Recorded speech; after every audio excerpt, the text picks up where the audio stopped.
असतो मा सद्गमय तमसो मा ज्योतिर्गमय मृत्योर्मा अमृतं गमय। ओम शांति शांति शांति।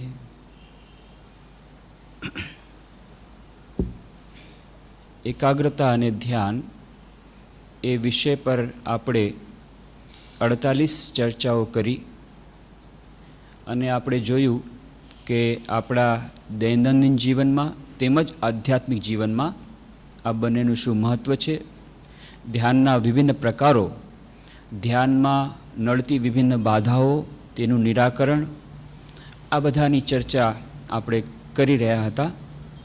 અને છેલ્લે એક ચર્ચા જે આપણે શરૂ કરી હતી એ છે કે આ એકાગ્રતા અને ધ્યાનના અભ્યાસમાં જે અભ્યાસરૂપી સરિતા છે એમાં જે આ અહંકારિતા રૂપી ખડગ કેવી રીતે બાધા સ્વરૂપ બને છે અને આ અહંકારિતા, ઇગોટિઝમ અથવા ઇગોસેન્ટ્રિસિટી એ આપણા દૈનંદિન જીવન માટે તેમજ આધ્યાત્મિક જીવન માટે ધ્યાન અને એકાગ્રતાની સાધનામાં કેવી રીતે નડતરરૂપ બને છે એ માટેની ચર્ચા આપણે પ્રારંભ કરી. નારદની વાર્તા જે રામચરિતમાનસમાં આવી છે એ વાર્તાના માધ્યમથી આપણે જોવાનો પ્રયત્ન કર્યો કે ઉચ્ચતમ સમાધિની સ્થિતિમાં જે નારદ પ્રતિષ્ઠિત છે, કેવી રીતે એક નાનકડા દુર્ગુણ એ અહંકારિતા રૂપી દુર્ગુણના આવવાથી ક્યાં તેનું પતન થાય છે, કેવી રીતે ક્યાં સુધી એ પતન થાય છે એ આપણે જોયું. આપણા દૈનંદિન જીવનમાં પણ કોન્ફ્લિક્ટ મેનેજમેન્ટની વાત કરી કે આપણા ઘરમાં, પરિવારમાં કે દેશમાં કે સમાજમાં જે વિભિન્ન ઝઘડાઓ થાય છે, જે ટકરાવ થાય છે, એ ટકરાવ હોય છે બે અહંકારો વચ્ચેની ટકરાવ.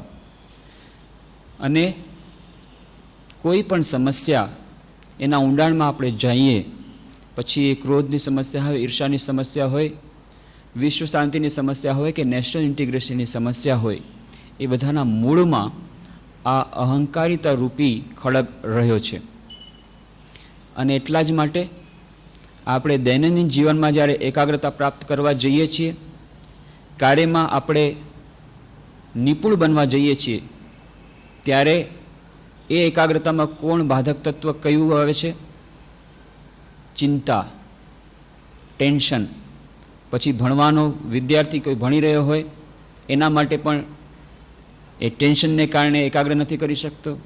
બિઝનેસમેન, વેપારી, એ જ્યારે વેપાર કરવા જાય છે એને પણ આ વિભિન્ન પ્રકારની ચિંતાઓ સતાવે છે, જેને કારણે પોતાના વેપારમાં મન એકાગ્ર નથી કરી શકતો અને એને કારણે સફળતા નથી મળતી અથવા તો કાર્ય એટલું બધું નિપુણ નથી થતું. અને આ દુશ્ચિંતા, આ ટેન્શન, એનું મુખ્ય કારણ શું? જો કદાચ હું અસફળ થઈશ તો મારા અહંકારનું શું થશે? લોકો મને શું કહેશે?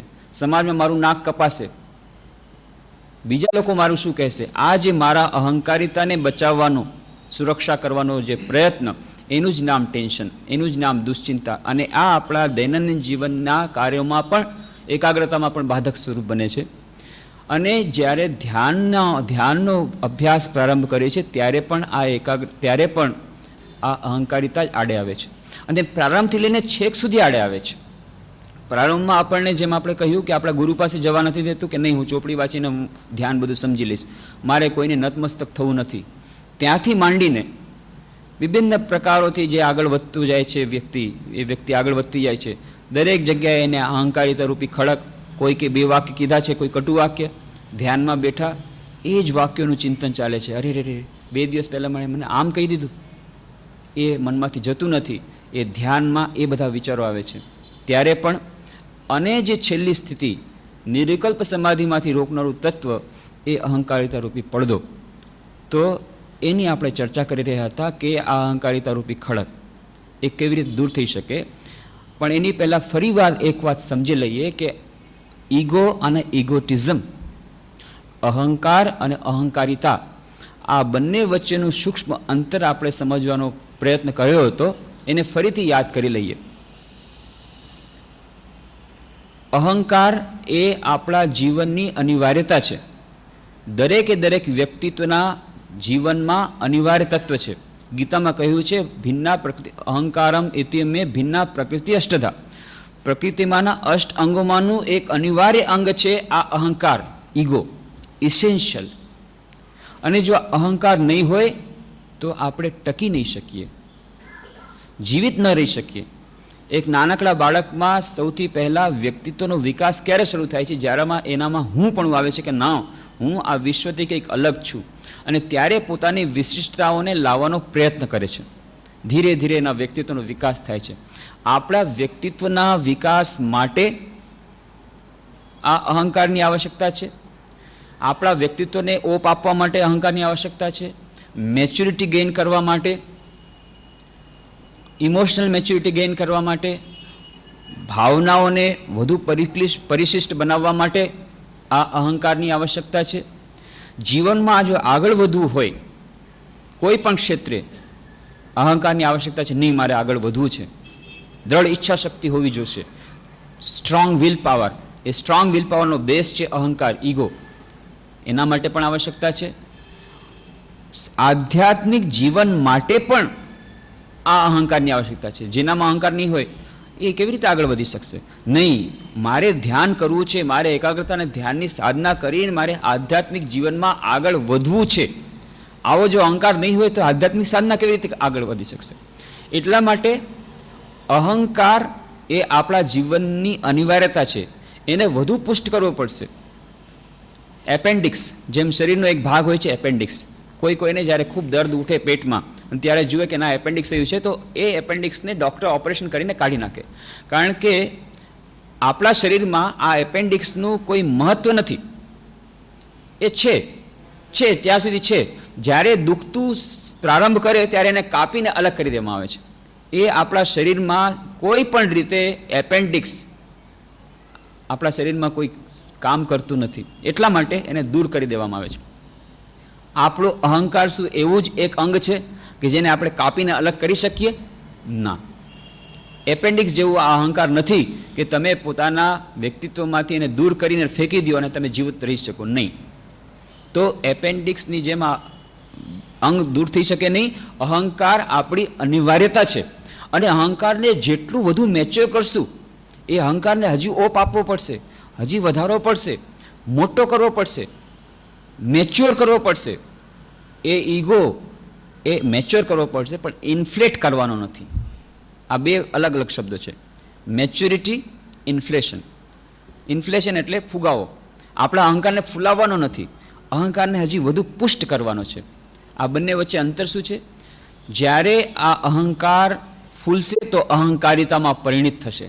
રાવણ, કુંભકર્ણ અને હિટલરને જન્મ આપશે.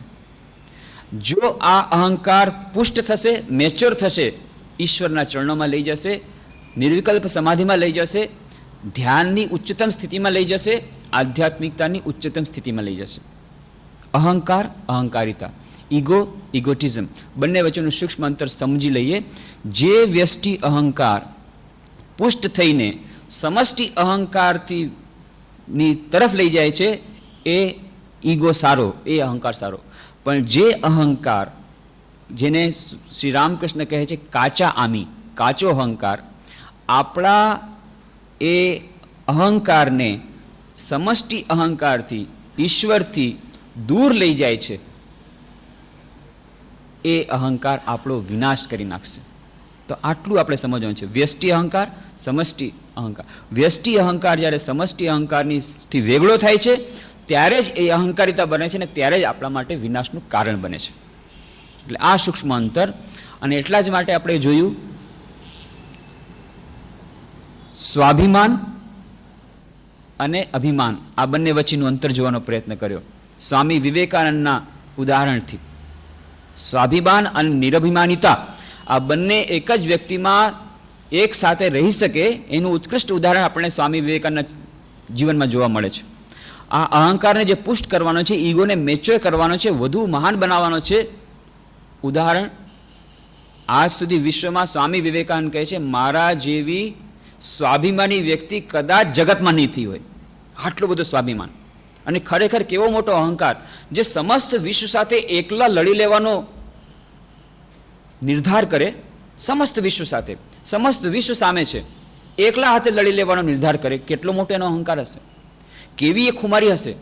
એવો અહંકાર એમણે વધાર્યો, પણ એ અહંકારને ઈશ્વરની સાથે, વૈશ્વિક ચેતના સાથે જોડ્યો, ઈશ્વરના ચરણોમાં સમર્પિત કર્યો, પોતાને યંત્ર સ્વરૂપ એમણે માન્યું. તો આ રહસ્ય આપણને મળે છે, સિક્રેટ, કે અહંકારને વધુમાં વધુ પુષ્ટ કરીને, મેચ્યોર બનાવીને, વધારીને કેવી રીતે આપણે નિરહંકારિતા તરફ પ્રયાણ કરી શકીએ, એનું ઉત્કૃષ્ટ ઉદાહરણ સ્વામી વિવેકાનંદના જીવનમાં. અને જેમ આપણે કહ્યું હતું કે આટલું બધું કર્યું, એકલે હાથે સમસ્ત વિશ્વ સાથે લડ્યા, આટલું બધું સ્વાભિમાન, પણ તેમ છતાં એટલી બધી નિરભિમાનિતા, કહે છે કોઈ પણ કાર્યની ક્રેડિટ પોતે લીધી નહીં, કે ના, આ જે કંઈ કાર્ય મેં કર્યું છે એ મારી શક્તિથી નથી કર્યું, બધું શ્રી રામકૃષ્ણ દેવની શક્તિથી કર્યું છે, શ્રી રામકૃષ્ણની કૃપાથી થયું છે, અને હું તો માત્ર યંત્ર સ્વરૂપ છું. I am just an instrument of the Lord. આ છે સિક્રેટ. જ્યારે આ અહંકાર પુષ્ટ બનાવીને પણ જોડાણ જ્યારે થઈ ગયું કોઈ પણ રીતે, બે રીતે, જ્ઞાન રીતે, જ્ઞાની જોડાણ કરે છે, ચિદાનંદ રૂપ શિવોહમ શિવોહમ, હું એ પરબ્રહ્મ પરમાત્મા છું, એ વૈશ્વિક ચેતના સાથે એક કરે છે, અથવા તો ભક્તિની દૃષ્ટિથી એ શરણાગતિનો માર્ગ લે છે. એટલે જ પતંજલિ પોતાના યુગસૂત્રમાં કહે છે કે સપ્તમ સોપાન, ધ્યાનના સપ્તમ સોપાનમાં ચડતા પહેલા યમ અને નિયમના સોપાનમાં જવું પડે, અને નિયમનો પંચમ નિયમ કયો, ઈશ્વર પ્રણિધાનાત્વા, ઈશ્વર પ્રણિધાન, ઈશ્વરને પોતાના ફળો સમર્પિત કરવા, ઈશ્વર પ્રત્યે શરણાગતિનો ભાવ. આ જો નહીં આવે તો યોગની સ્થિતિમાં, ધ્યાનની સ્થિતિમાં આપણે આગળ નહીં વધી શકીએ.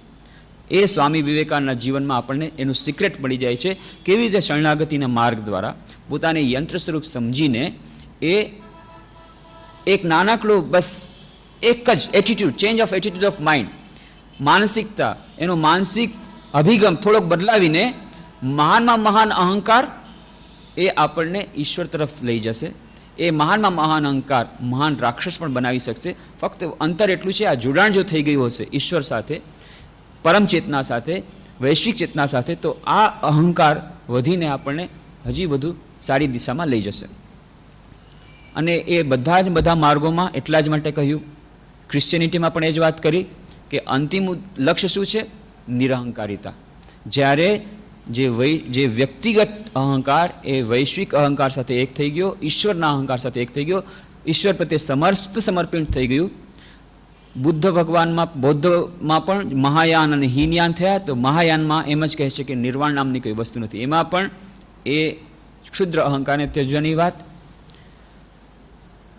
સૂફીની વાત આપણે કરી હતી કે વાત કરે છે, ખુદી સે અગર તું જુદા હો ગયા, ખુદા કી કસમ તું ખુદા હો ગયા. ખુદા ક્યારે બનશો તમે? ખુદી સે અગર તું જુદા હો ગયા, જ્યારે ખુદી પોતાની અહંકારિતાથી જે ક્ષણે તમે અલગ થયા, ખુદા કી કસમ તું ખુદા હો ગયા, બસ ત્યારે તમે ખુદા બની ગયા. બસ પછી કોઈ પડદો જ નથી. આ જ અહંકારિતા રૂપે પડદો જ્યારે થઈ ગયો દૂર, ખુદા બની ગયા.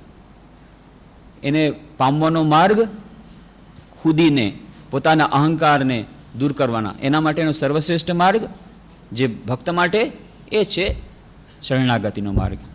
તો સૂફીમાં બહુ સરસ વાર્તા કહે છે સમજાવતા. એક સૂફી સંત પાસે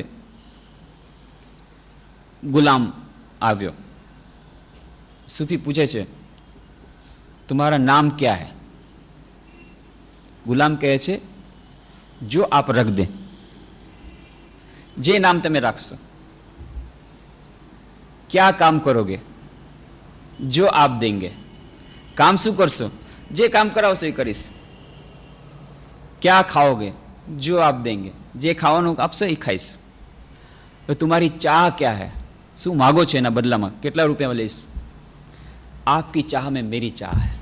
बस આ છે સિક્રેટ, રહસ્ય. आपकी चाह में मेरी चाह है. सकली तोमार इच्छा, इच्छामयी तारा तुम्ही, तोमार कर्म तुम्ही करो, लोके बोले कोरियामी. બંગાળીમાં ગીત છે, સ્વામી વિવેકાનંદ ખૂબ ગાતા, શ્રી રામકૃષ્ણ ખૂબ ગાતા. જે દિવસે મા કાળીના દર્શન થયા સ્વામી વિવેકાનંદને, આખી રાત એમણે આ જ ગીત ગાયું હતું, શકલી તોમાર ઈચ્છા. હે માં, બધી તારી જ ઈચ્છાથી થાય છે. તુમાર કર્મ તુમી કરો, લોકે બોલે કરી આમી. તમે જ પોતે બધું કામ કરાવી રહ્યા છો. લોકો પોતે જ અહંકાર કે છે ના હું કામ કરું છું, હું કરું. શકટનો ભાર જેમ શ્વાન તાણે.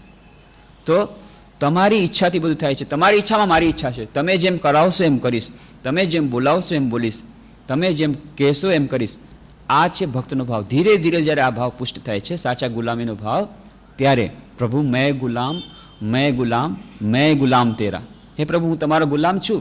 તમે જેમ મારી પાસે કરાવશો એમ કરીશ, તમે જેમ રાખશો તેમ રહીશ.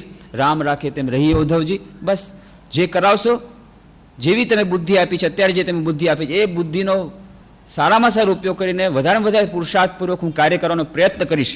પણ એ બધું તમારી શક્તિથી, અને જે કંઈ થશે એની ક્રેડિટ તમને. પણ આપણે ઊંધું કરીએ છીએ. જ્યારે કંઈ સારું ખાય તો ક્રેડિટ મેં કર્યું, ડિસ્ક્રેડિટ ભગવાનને માથે. સ્વામી વિવેકાનંદે શું કર્યું? આટલું બધું થઈને આવ્યા, કલકત્તામાં આટલો બધો સમારંભ યોજાયો અને કહ્યું કે આટલું બધું મહાન કાર્ય છે. સ્વામી વિવેકાનંદ કે મેં કાંઈ નથી કર્યું. જો કોઈ પણ સારું કામ મારાથી થયું હોય, નાનકડું કે મોટું ગમે તે કાંઈ થયું હોય, એ બધા કાર્યની પાછળની સફળતાનું રહસ્ય છે શ્રી રામકૃષ્ણની શક્તિ. પણ જો મારાથી જાણે અજાણે કોઈ ભૂલ બોલાઈ ગયું હોય, કોઈનું ખરાબ થઈ ગયું હોય, તો એ બધી ત્રુટિઓ મારી છે. મારી એ નાનકતાને કારણે આ બધું થયું છે. પણ જે કંઈ થયું છે સારું, એ બધાની ક્રેડિટ શ્રી રામકૃષ્ણની છે. આપણે એનાથી ઊંધું કરીએ છીએ. અને જ્યારે કહીએ છીએ મેં ગુલામ બોલીએ તો છીએ, મેં ગુલામ તેરા. અંદરમાં શું ભાવ છે? તું ગુલામ મેરા. આત્મવિશ્લેષણ કરીને જોઈએ આપણા જીવનમાં. અત્યારે આપણે ઈશ્વરને શું રાખ્યો છે? આપણે કહીએ છીએ હું ગુલામ, મેં તમારો ગુલામ છું. પણ ખરેખર તો આપણે ઈશ્વરને ગુલામ તરીકે માનીએ છીએ. અને કેવો ગુલામ? પૈસો એક પણ આપતા નથી. પેલા ગુલામને તો પૈસો આપવામાં આવે, એક કંઈ મહેનતાણું આપતા નથી. બીજો, દિવસ રાત એની પાસે કામ કરાવીએ. એટલું જ નહીં, આપણા ઘરની કામવાળી જરા કોઈ કામ ખરાબ કરે, કયું ન માને, તો આપણે જરા અચકાઈએ છીએ એને વળતા પહેલાં. કદાચ વળશું ને પછી કાલવાળી કામ છોડી જશે, બીજી કામવાળી મળશે નહીં, એટલે સહન કરો. ગમે એટલું કામ ખરાબ કરી નાખે, કદાચ 2-4 કડવા શબ્દ પણ બોલી દે, સહન કરો ભાઈ, બીજી કામવાળી મળશે નહીં, શું થશે, કામ પડ્યું રહેશે. કામવાળીનું સહન કરી લે છે, ગુલામનું આપણે સહન કરી લે છે. પણ ભગવાન જો કંઈ કરે તો સહન કરતા નથી સહન થતું. એ તો આપણા પરમાનન્ટ ગુલામ, વગર મફતના ગુલામ. જેમ કહું એમ કરવું પડશે. કેમ આમ ન કરે? કરવું જ જોઈએ. તુમારી ચાહ મેં મેરી ચાહ નહીં, મેરી ચાહ મેં તુમારી ચાહ હોની ચાહીએ.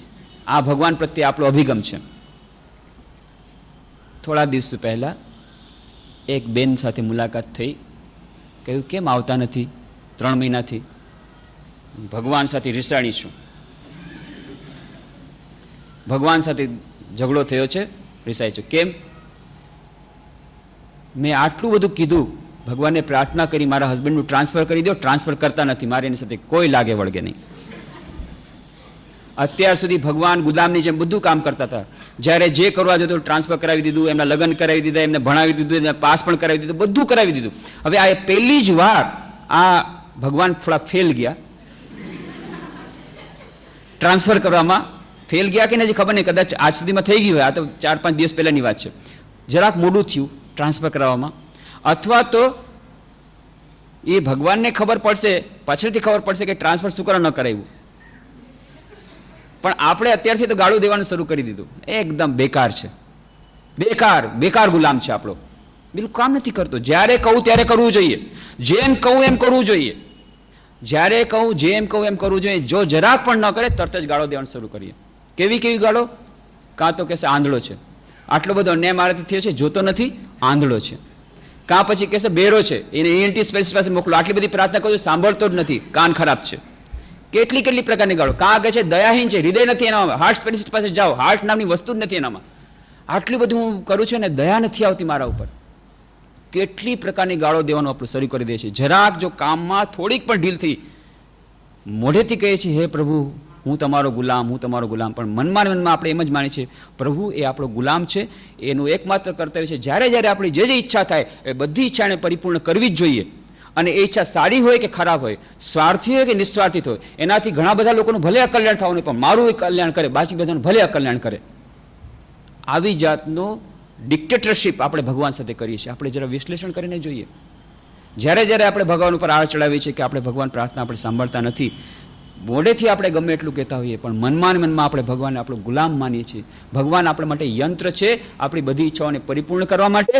આપણી ભક્તિ ત્યાં સુધી જ છે જે દિવસે એ પરિપૂર્ણ નથી કરતો, અને એ પણ કેટલા માટે, શેના માટે? દયાવશ, અત્યંત કરુણાવશ.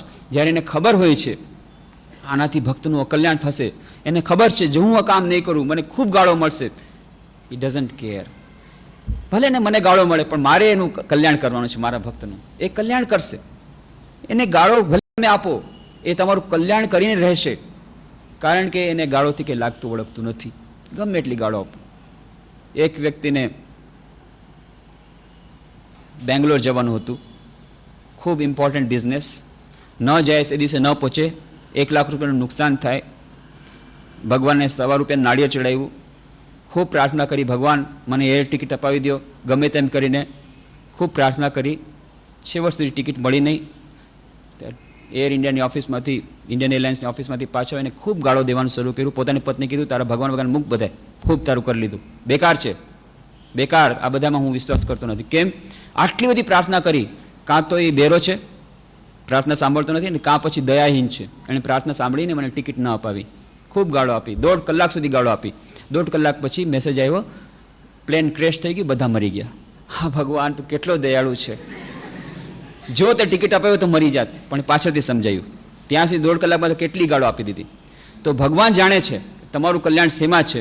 એ તમે ગમે એટલું કરશો એ તમારું કલ્યાણ કરીને રહેશે. એને ખબર છે કે તમે ગાળો આપશો, કાંઈ વાંધો નહીં, ગાળો હું સહન કરીશ, પણ તમારું કલ્યાણ કરીને રહીશ. પણ આવી રીતે સતત આપણા કલ્યાણમાં રત, સતત આપણું કામ કરતો એ ભગવાન, એને આપણે એવો ગુલામ માન્યો છે.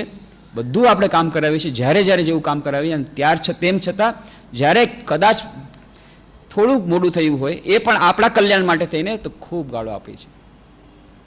એટલા માટે જે શરણાગતિની વાત આપણે કરીએ છીએ, મોઢેથી વાત કરવી સારી છે, પણ પ્રેક્ટિસ કરવી, જીવનમાં આચરણ કરવું બહુ કઠિન છે. મેં ગુલામ, મેં ગુલામ, મેં ગુલામ તો કરીએ છીએ, પણ મનમાં હોય છે તું ગુલામ, તું ગુલામ, તું ગુલામ, મેં ગુલામ નથી આવતું. જય જગદીશ હરે પ્રાર્થના કરી છે, જય જગદીશ હરે પ્રભુ, જય જગદીશ હરે. અને તન મન ધન સબ કુછ હૈ તેરા પ્રભુ, સબ કુછ હૈ તેરા, તેરા તુજકો અર્પણ ક્યાં લાગે મેરા પ્રભુ, જય જગદીશ હરે. પ્રાર્થના કરી. પ્રાર્થના કર્યા પછી આવીને તરત જ વકીલને ત્યાં, તરત જ વકીલને ત્યાં. કેમ? ઇન્કમટેક્સનો દરોડો પડવાનો છે, વકીલને પૈસા આપો.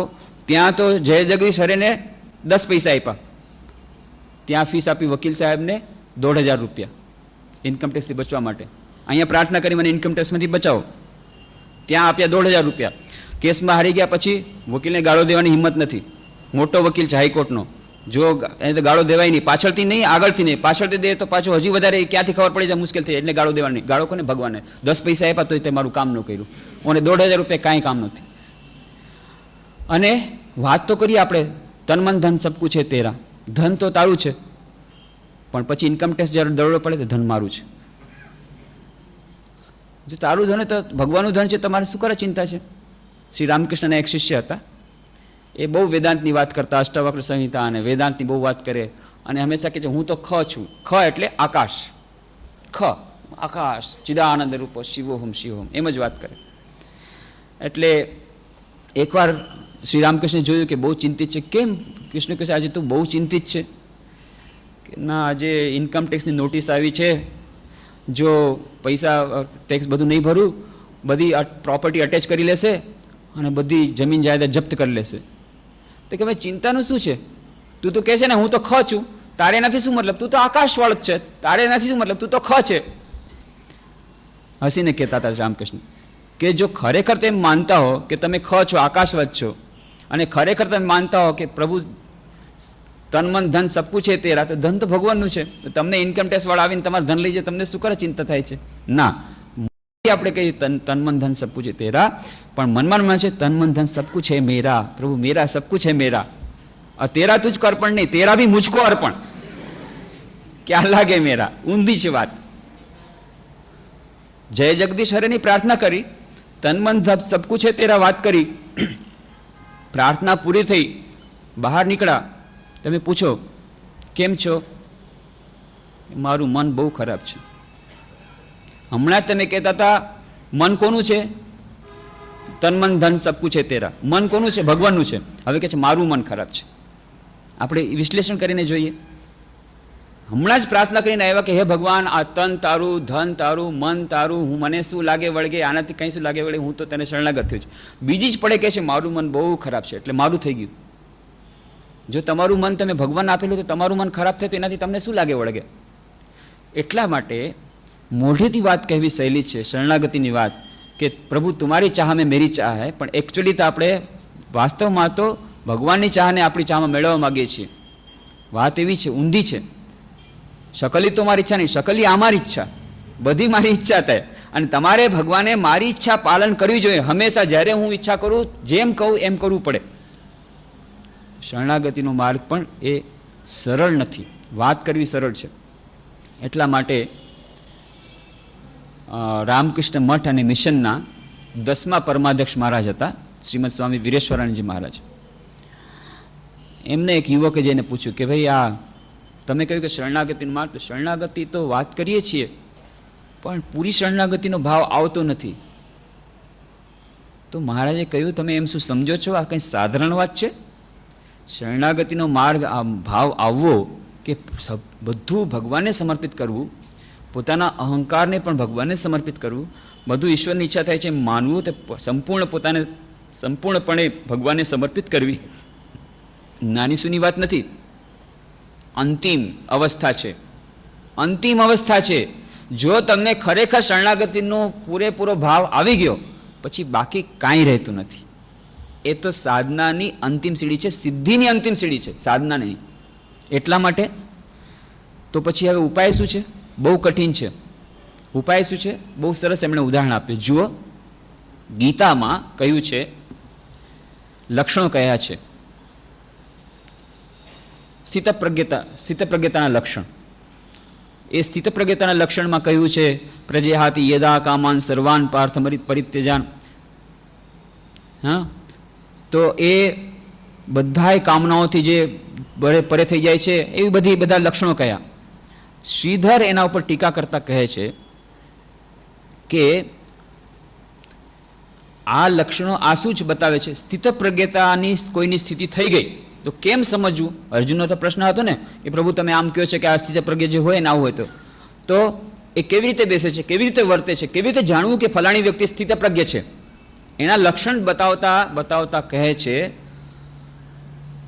શ્રી કૃષ્ણ અર્જુનને કે જો પ્રજહાતિ યદા કામાન સર્વાન પાર્થ પરિત્યગાન, કે જ્યારે બધી કામનાઓનો તમે મનમાં જેની નીકળી ગઈ છે, જેના માટે જે સુખથી વિચલિત થતો નથી, દુઃખથી વિચલિત થતો નથી, એનું નામ કીધું સ્થિતપ્રજ્ઞ.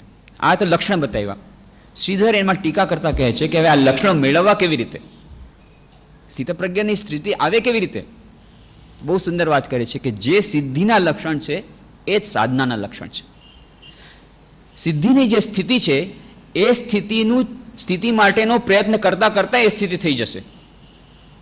જેમ કે સ્થિતપ્રજ્ઞતાનું લક્ષણ કહ્યું કે તમારે સુખથી વધારે વિચલિત ન થવું, દુઃખથી વધારે વિચલિત ન થવું. તો સાધના એવી કરતા કરતા કે જ્યારે આપણને સુખ આવે ત્યારે બહુ વિચલિત ન થઈએ અને દુઃખ આવે ત્યારે બહુ વિચલિત ન થઈએ, એના માટેનો પ્રયત્ન કરતા કરતા કરતા સિદ્ધિની એવી સ્થિતિ આવશે કે જ્યારે ખરેખર આપણે એનાથી વિચલિત નહીં થઈએ. તો જે સિદ્ધિના લક્ષણ છે એ જ સાધનાની પ્રક્રિયા છે. એવી જ રીતે વીરેશ્વરાનંદજી મહારાજે કહ્યું, જેમ શરણાગતિ એ સિદ્ધિની સ્થિતિ છે, એના માટેનો માર્ગ શું છે? પ્રાપ્ત કરવાનો માર્ગ છે એ શરણાગતિનો પ્રયત્ન કરવાનો. જે સિદ્ધિની સ્થિતિને એને સાધનાની સ્થિતિ તરીકે પ્રયત્ન કરવાનો. તો સ્વામી બ્રહ્માનંદજી મહારાજ જેમ કહ્યું છે ધ્યાન ધર્મ સાધનામાં, સવારના ઉઠીને તરત જ હે પ્રભુ આજે જે કંઈ કામ કરી છે બધું તમને સમર્પિત કરું છું, ખાવું પીવું માંડીને જેટલા કર્મો ધ્યાન કરવું આ બધું તમને સમર્પિત કરું છું. અને કહે છે before you start the work offer your salutations to the Lord and offer your everything to the Lord. કે જ્યારે કોઈ પણ કામ શરૂઆત કરો, દિવસની શરૂઆત કરો, બધા કામના ફળ જે કંઈ કરો કે આજે આખા દિવસમાં કરી છે બધું તમને સમર્પિત. દિવસના અંતમાં આજે આખા દિવસમાં જે કર્યું, હે ભગવાન આ બધું તમને સમર્પિત, તમારી ઈચ્છાથી કર્યું, ફળ કર્મ તમને સમર્પિત, કર્મનું ફળ તમને સમર્પિત. પછી કાર્યના વચમાં પણ આ તો સવારે અને સાંજનું થઈ ગયું. આ સેન્ડવિચ આખો દિવસ ખાવાની. એક તો મોટી સેન્ડવિચ થઈ ગઈ. એક મોટી સેન્ડવિચ શું થઈ કે સવારના આપણે શરૂઆત કરી કામની, ત્યારે આપણે ભગવાનને કર્મ અને ફળ સમર્પિત કર્યા, અને રાતના જ્યારે સૂતા વખતે કર્મ અને કર્મના ફળ સમર્પિત કર્યા. આ બંનેની વચ્ચેનું એક સેન્ડવિચ, આ ઉપરની બ્રેડ, નીચેની બ્રેડ. એવી રીતે પાછી આખા દિવસમાં બીજા નાના નાના સેન્ડવિચ. હવે ભણવાનું શરૂ કર્યું તો ભણવાનું શરૂ કરતાં પહેલાં, હે ભગવાન આજે ભણવાનું કામ છે એ પણ તમને સમર્પિત, ભણવાનું પૂરું થયું તો તમને સમર્પિત, રસોઈ કરવાનું કામ શરૂ કરતી વખતે આ તમને સમર્પિત, એનું ફળ તમને સમર્પિત, કામ પૂરું થયું તમને સમર્પિત. ઓફિસમાં જતી વખતે હે ભગવાન હવે આજે ઓફિસમાં જવું છે એ પણ કામ તમને સમર્પિત, એનું ફળ તમને સમર્પિત, આવતી વખતે સમર્પિત. આ રીતે અભ્યાસ કરતાં કરતાં કરતાં, હે પ્રભુ તારી ઈચ્છામાં મારી ઈચ્છા છે, પુરુષાર્થ હું કરું છું જે તે બુદ્ધિ આપી છે પ્રમાણે, પણ પછી જે કંઈ થાય છે એ બધું પ્રભુ તારી ઈચ્છાથી થાય છે, તારી ઈચ્છામાં મારી ઈચ્છા છે, તારી ચાહમાં મારી ચાહ છે. આવી રીતે ધીરે ધીરે ધીરે અભ્યાસ કરતાં કરતાં કરતાં એ કહે છે કે ખરેખર એવી સ્થિતિ આવશે જ્યારે આપણને લાગશે કે ના બધું ભગવાનનું છે. અને આ જ રહસ્ય છે. શ્રી એ રામકૃષ્ણ કથામૃતના લેખક માસ્ટર મહાશય મહેન્દ્રનાથ ગુપ્ત, એમણે આ અમર ગ્રંથ લખ્યો. અમર ગ્રંથનો લખવાનો એ જાદુ કોનો હતો? માર્ચ શ્રી રામકૃષ્ણ જ્યોતના માર્ચ 1990ના અંકમાં આની વિશેષ ચર્ચા કરી છે. કથામૃતનો જાદુ લેખનું નામ છે, એમાં આપણે વિશેષ ચર્ચા કરી છે. તો એમાં બધી ચર્ચા કરી કે આ રામકૃષ્ણ કથામૃત અમર ગ્રંથ લખ્યો, વિશ્વની કેટલી બધી ભાષાઓમાં પ્રસિદ્ધ થયો, પબ્લિશિંગ હિસ્ટ્રીમાં એક વર્લ્ડ રેકોર્ડ થઈ ગયો, આટલી બધી પુસ્તક 45 દિવસમાં 45 લાખ રૂપિયાના પુસ્તકો વેચાયા આમ કથામૃત ફક્ત બંગાળીમાં. આ બધી જે વાત કરી છે, આવો એ અમર ગ્રંથ, એની રચના જે માસ્ટર મહાશય કરી, મહેન્દ્રનાથ ગુપ્તે કરી, તો આ જે જાદુ, આ ગ્રંથનો જાદુ શું, એ પછી એ જાદુના પાછળનો જાદુગર કોણ, તો એમાં દર્શાવ્યું હતું. શ્રી મહેન્દ્રનાથ ગુપ્તે પોતે સ્વીકાર કર્યું છે, આમાં મારી કોઈ જાતની વિશેષતા નથી. કેમ? આ ગ્રંથ મેં લખ્યો નથી, એટલે મારી એમાં કંઈ વિશેષતા નથી, મને કોઈ ક્રેડિટ મળવાની શક્યતા જ નથી. ગ્રંથ કોણે લખ્યો? કે જેણે લખાવ્યો તેણે લખાવ્યો. તો બહુ સરસ ઉદાહરણ આપે છે. ગમે એટલી સુંદર પેન હોય, સુંદર પેન, બહુ સરસ લખાણ લખાયું, બહુ સરસ લેખ લખાયો, એના પછી પેન જો અહંકાર કરે, જો હું કેટલી સુંદર હતી એટલા માટે જો કેટલો સુંદર લેખ લખાયો, તો એ એની મૂર્ખતા છે. પેન ગમે એટલી સુંદર હોય, લખાણ જો સારું થયું હોય તો લખવાવાળાની ક્રેડિટ છે, લખવાવાળાનો જાદુ છે. એ મહેન્દ્રનાથ ગુપ્ત કહે છે, હું તો કલમ, હું તો યંત્ર સ્વરૂપ. જાદુગર રામકૃષ્ણદેવ, એણે પોતે લખાવ્યું છે, મેં તો ફક્ત યંત્રનું જ કામ કર્યું છે. સ્વામી શિવાનંદજી મહારાજ, મહાપુરુષ મહારાજ, રામકૃષ્ણ મઠ મિશનના બીજા અધ્યક્ષ, બહુ સુંદર રીતે કહેતા કે આ આખું આધ્યાત્મિક જીવનનું જાણે કે નિચોડ, જાણે રહસ્ય બતાવે છે. રામકૃષ્ણ મઠ મિશનનું કન્વેન્શન 1926માં બીજું એ પહેલું અધિવેશન થયું હતું, first convention of Ramakrishna Math and mission. 1926 તે બેલુર મઠમાં કન્વેન્શન થયું. એ કન્વેન્શનમાં એમણે સ્વામી શિવાનંદજી મહારાજ જે ભાષણ આપ્યું તેમાં એક વાક્ય બહુ જ સુંદર કહે છે, બી thou like an arrow that darts at the target, be thou like the sword that pierces the object, be thou like the hammer that falls on the anvil. The arrow does not weep if it misses the target, the sword does not lament if it does not pierce the object, the hammer does not fret if it does not fall on the anvil. Yet there is a joy in being created, in being used, and being broken in the hands of the wielder, and an equal joy in being finally set aside. કહે છે તમે કેવી રીતે બનો? સાધકને કહે છે તમે એક તીર સ્વરૂપ બનો, એક તલવાર સમાન બનો, હથોડા સમાન બનો. આ બધા યંત્ર છે. તો જે કંઈ સારું કામ થાય છે એ કામ કરવાવાળું કોણ? ઈશ્વર. આપણે ઈશ્વરના યંત્ર સ્વરૂપ બનીએ. તો કહે છે કે તમે મશીન ઓપરેટર છો, હું મશીન છું. તમે યંત્ર ચલાવનાર છો, હું યંત્ર છું. તમે બાણ છોડવાવાળા છો, હું બાણ છું. તમે તલવાર ચલાવવાળા છો, હું તલવાર છું. તમે હથોડા મારવાળા છો, હું હથોડો છું. તો માની લો કોઈ સારું કામ થયું હોય તો કામની ક્રેડિટ કોને જાય? પેનને ન જાય. લખાણ સારું થયું તો પેનને ન જાય. જો એ હથોડાથી કોઈ કામ થયું તો એ હથોડા મારવાવાળા પાસે ક્રેડિટ જાય. અને તલવારથી કોઈ સારું કામ થયું હોય તો એ તલવાર ચલાવવાવાળા ઉપર છે, તલવારનું એમાં કોઈ ક્રેડિટ નથી. અને તીર જો લાગે નિશાન પર તો તીર જે નિશાનો લગાડવાવાળો છે એના હાથમાં તીર છે, એની જે ક્રેડિટ છે, તીરની કોઈ ક્રેડિટ નથી. એવી જ રીતે the arrow does not weep if it misses the target. જો કદાચ નિશાન ચૂકી જાય તો તીર રડતું નથી. તીર નથી રડતું, કારણ કે નિશાનો મારવાવાળો બીજો કોઈ છે. એવી જ રીતે જ્યારે આપણે યંત્ર સ્વરૂપ હશું, જો યંત્ર સ્વરૂપનો ભાવ ધીરે ધીરે આવશે તો શું થશે? જ્યારે સફળતા મળશે ત્યારે આપણે ગર્વથી ફૂલાઈ નહીં જઈએ. કેમ? આમાં મારી તો કોઈ વિશેષતા નથી.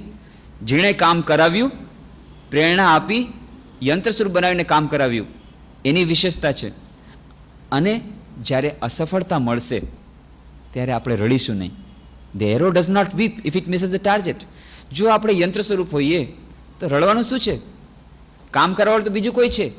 જો એ ભાવ પુષ્ટ થયો હશે, આને તમારા જીવનમાં, આપણા જીવનમાં જોઈએ. જીવનમાં જેટલું ટેન્શન, જેટલી એન્ઝાયટી, જેટલી વરીઝ, જેટલી ચિંતા, દુશ્ચિંતા, બધાનું કારણ શું? અહંકાર. હું કરું છું અને એટલા માટે હું જ્યારે અસફળ થાઉં છું ખૂબ દુઃખ થાય છે.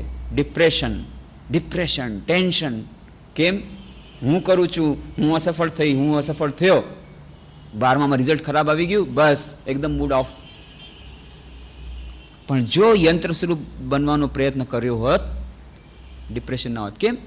મેં મારો પુરુષાર્થ પૂરો કર્યો છે. અને the arrow does not weep if it misses the target. જો તીર નિશાનામાં ન લાગ્યું, મેરિટ લિસ્ટમાં ન આવ્યા, ફર્સ્ટ ક્લાસ ન મળ્યું, તો તીરને રડવાના જેવું કંઈ છે જ નહીં. હું તો તીર છું, મારે રડવાનું શું છે? જો ખરેખર યંત્ર સ્વરૂપનો ભાવ ધીરે ધીરે આવે, જીવનમાંથી બધું ટેન્શન નીકળી જાય, બધી એન્ઝાયટી નીકળી જાય. આપણે શરણાગતિનો ભાવ પુષ્ટ થતો નથી.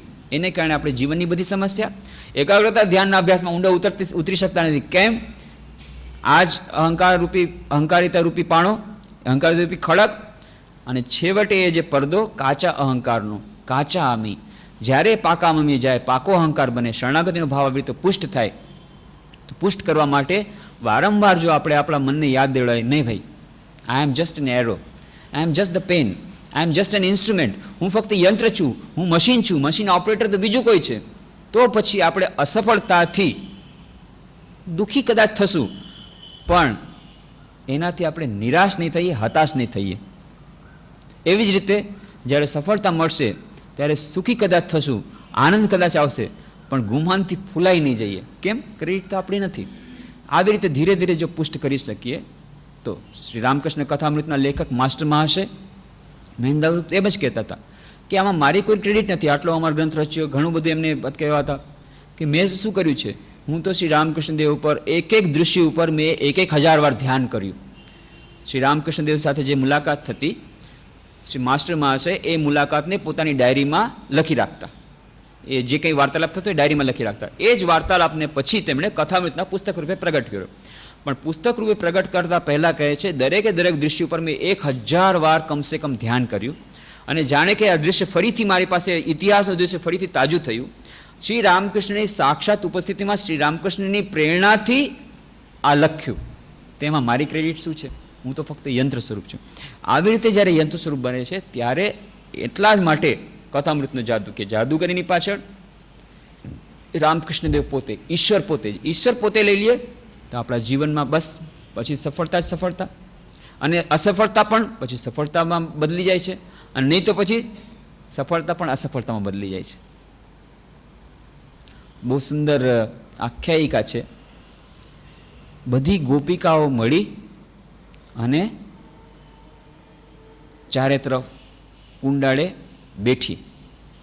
બેસીને કહે છે, આજે અમે તને છોડવાના નથી, કોઈ પણ હાલતે તને નહીં છોડીએ. આજે તો અમને કહેવું જ પડશે કે આ જાદુ તે શું કર્યો છે, આ શેનો જાદુ છે, આ જાદુનું રહસ્ય તારે કહેવું જ પડશે. શું વાત છે કે જે કાનુડાને અમે એક ક્ષણ માટે મળવા માટે અમે આતુર છીએ, એ કાનુડો હંમેશા તને પોતાના વક્ષસ્થળ પર રાખે છે, હંમેશા તને ચાપીને રાખે છે. જ્યારે સૂવે છે ત્યારે તને તારી સાથે સૂવે છે, બેસી છે ત્યારે પોતાના અધરો પર રાખે છે, જાય છે ચાલે છે ત્યારે પોતાના માથા ઉપર રાખે છે. આ તે શું જાદુ કર્યો છે અમારા કાનુડા ઉપર કે અમારો કાનુડો બિલકુલ તને એક ક્ષણ માટે છોડતો નથી. એ જાદુ તારે કહેવો જ પડશે. અમારે પણ અમારા કાનુડાની સાથે એવું જ પ્રીતિ જોઈએ. અમારે જાદુ આ કહેવો જ પડશે, આ જાદુનું રહસ્ય કહેવું જ પડશે. કોને કહે છે? બંસીને, મુરલીને. મુરલીને કહે છે આજે તારે અમને કહેવું જ પડશે આ જાદુ તે શું કર્યો છે અમારા કાનુડા ઉપર કે કાનુડો તને એક ક્ષણ માટે પણ અલગ કરતો નથી. એ જાદુ અમને કહેવો જ પડશે. અને એ બંસી, એ મુરલી કહે છે બેનો, સાચું કહું છું, હું કોઈ જાદુ જાણતી નથી.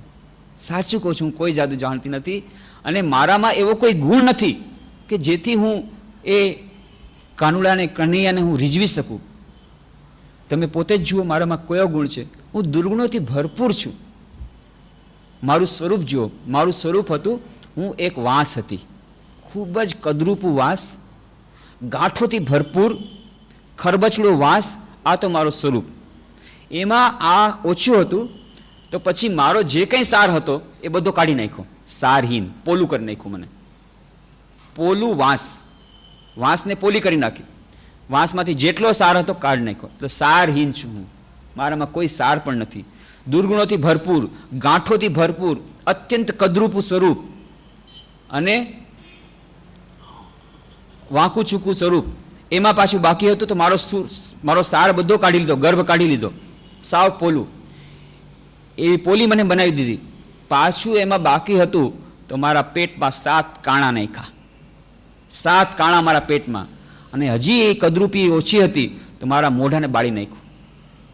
તો મોઢું બળેલું, પેટમાં કાણા, સાર કાંઈની અંદર, ગાંઠ જ ગાંઠ.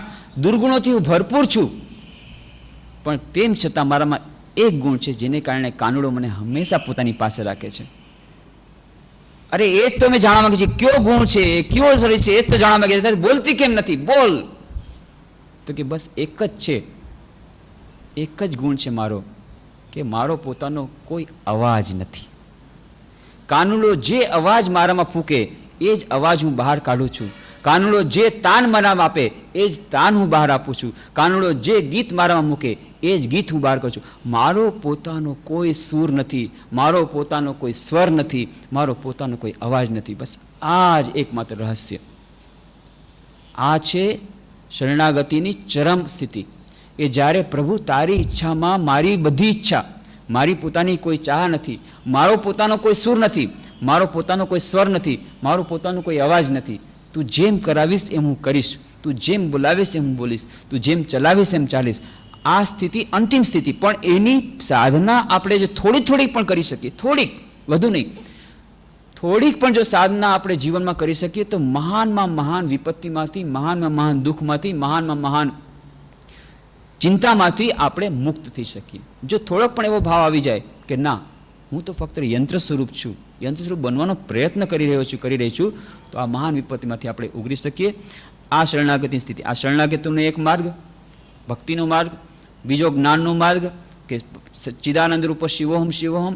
આવી રીતે અહંકારિતામાંથી આપણે જો દૂર જઈએ તો પછી એ આપણને ચરમ લક્ષ્ય તરફ લઈ જશે. એકાગ્રતા અને ધ્યાનમાં આપણે ખૂબ જ ઝડપથી આગળ વધી શકીશું. અત્યારે જ્યાં મોટા મોટા ખડક અહંકારિતા રૂપી આવે છે, એ પડદો જ્યારે દૂર થશે, કાચામીમાંથી પાકામી તરફ જેમ અગ્રસર થશું, એમ આપણે એકાગ્રતા ધ્યાન તરફ આગળ વધીશું. એથી ઉલટું એકાગ્રતા અને ધ્યાનમાં જેટલું આપણે આગળ વધીશું એટલું અહંકારિત રૂપી પડદો આપણો ઓછો થતો જશે. આ એની પરીક્ષા પણ છે, આ એની સાધના પણ છે. આપણે એકાગ્રતા અને ધ્યાનના અભ્યાસમાં આગળ વધી રહ્યા છીએ કે નહીં, આપણે એની ચર્ચા કરી હતી કે ગમે એટલા દર્શન થયા હોય, કોઈને એમ લાગે કુંડલીની જાગરણ થઈ ગયું, એ બધું થઈ ગયું હોય, પણ એ બધાની અસર આપણા દૈનંદિન જીવનમાં કેવી છે, એની પરીક્ષા તો એ જ છે કે આપણા દૈનંદિન જીવનમાં આપણી સ્વાર્થપરાયણતા શું ઓછી થઈ છે, આપણી અહંકારિતા શું ઓછી થઈ છે. આ જ એકમાત્ર ટેસ્ટ છે, એકમાત્ર પરીક્ષા છે જેના દ્વારા આપણે સમજી શકીએ એકાગ્રતા ધ્યાનના અભ્યાસમાં આપણે આગળ વધી શકીએ છીએ કે નહીં. આ એની પરીક્ષા છે. અને એકાગ્રતા ધ્યાનના અભ્યાસમાં આગળ વધવા માટે સાધના રૂપે પણ અહંકારિતા રૂપી પડદો દૂર કરવાનો છે. કાચા અહમમાંથી પાકા અહમ તરફ જવાનું છે, કાચા અહમમાંથી પાકા અહમ તરફ જવાનું છે. આ જે અહમ અને સેલ્ફ અને ઈગો આ બંને વચ્ચેનો ભેદ આપણે વાત કરી હતી કે આપણે એનું થોડુંક ફિલોસોફિકલ ડિસ્કશન કરશું, જેથી આપણી ધારણા હજી વધુ મજબૂત બને કે આ બંને વચ્ચેનો શું ભેદ છે. અહંકાર, ઈગો અને સેલ્ફ જે આપણું પોતાનું સ્વરૂપ, આ બંને વચ્ચેની શું અંતર છે. વિભિન્ન ફિલોસોફી છે એના માટે, વેસ્ટર્ન ફિલોસોફી પ્રમાણે, ઈસ્ટર્ન ફિલોસોફી પ્રમાણે, બીજા વિભિન્ન દાર્શનિકોના મતો પ્રમાણે ખૂબ સંક્ષેપમાં જોવાનો પ્રયત્ન કરીશું. અને જે સાયકોલોજીકલ બેસિસ, જે મનોવૈજ્ઞાનિકો જે કહે છે, સેલ્ફિશનેસ, સ્વાર્થપરાયણતા, ઇગોટિઝમ, આ બંને મળીને જે ઇગોસેન્ટ્રિસિટી કહેવાય છે કે અહંકેન્દ્રિતા, આ ઇગોસેન્ટ્રિસિટીના કારણ શું છે. તો ઇગો અવેકનિંગમાં અને આ જે એકાગ્ર ધ્યાનના અભ્યાસમાં જે અહંકારિતા રૂપી જે પડદો આવે છે એ દૂર કરવામાં આપણે ઘણા આગળ વધી શકીએ. અને એ એક સાથે જાણે કે ઘણા બધા અવરોધો દૂર થઈ જશે સેન્ટ્રિસના માધ્યમથી. એ બીજા શું કારણ છે, એનું નિરાકરણ કેવી રીતે થઈ શકે, આ બધા એનું વિસ્તારની ચર્ચા આપણે આવતા શનિવારે કરવાનો પ્રયત્ન કરીશું.